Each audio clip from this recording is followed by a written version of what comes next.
আসসালামু আলাইকুম। Marriage care বিডির বিবাহ বিষয়ক জটিল প্রশ্ন সহজ উত্তর সিরিজের ১১তম পর্বে আজকে কথা বলবো, ডিভোর্সি হলে বিয়ে করা কতটা বাস্তবসম্মত? তো সংক্ষিপ্ত উত্তর হলো অবশ্যই বাস্তবসম্মত। কারণ একজন মানুষের পূর্বের সম্পর্ক শেষ হওয়া মানেই তো ভবিষ্যৎ শেষ হয়ে গেছে এমন নয়। বরং ডিভোর্সও মানুষ যে মানেই ব্যর্থ মানুষ এরকম না।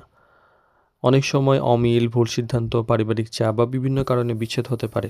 যেমন ২ জন ভালো মানুষও কিন্তু একসাথে ভালো না থাকতে পারে।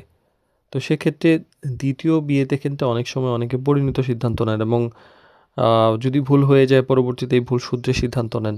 তো আগের অভিজ্ঞতা থেকে মানুষ শেখে কি চায়, কি চায় না এটা পরিষ্কার থাকে। সম্পর্কের ক্ষেত্রে অনেক সময় দেখা যায় মূল্যায়ন বেশি থাকে।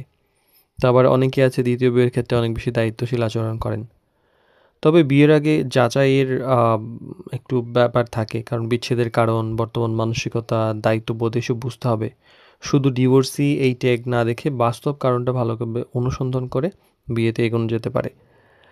আর সমাজের কিছু ধারণা আছে সেটা সবসময় কিন্তু বাস্তব হয় না। অনেকেই শুধু ডিভোর্সি একটা ট্যাগ শব্দের কারণে অবমূল্যায়িত হন বা অবমূল্যায়িত করেন। তো বিবাহিতের মানে অবিবাহিতের চেয়ে অনেক সময় বিবাহিতরা অনেক বেশি পরিণত হয়, উপযুক্ত হয় এবং ভালো সঙ্গী হতে পারেন। তো একটা ব্যাপার থাকে সন্তান থাকলেও কিন্তু একটা পরিকল্পনা দরকার। মানে ডিভোর্সে আপনি কোন সিচুয়েশনে হয়েছেন সেটা ম্যাটার করে। আপনার যদি নিজের বাচ্চা থাকে বা আপনার যদি এমন থাকে যে অন্যকে আপনি বিয়ে করবেন তার বাচ্চা আছে, সেক্ষেত্রে সন্তান গ্রহণযোগ্যতা মানে আপনার কাছে কতটুকু আছে? ভবিষ্যতে আপনার ভূমিকা কী হবে বা তাদের ভূমিকা হবে এগুলো কিন্তু আগেই পরিষ্কারভাবে আলোচনা করা জরুরি।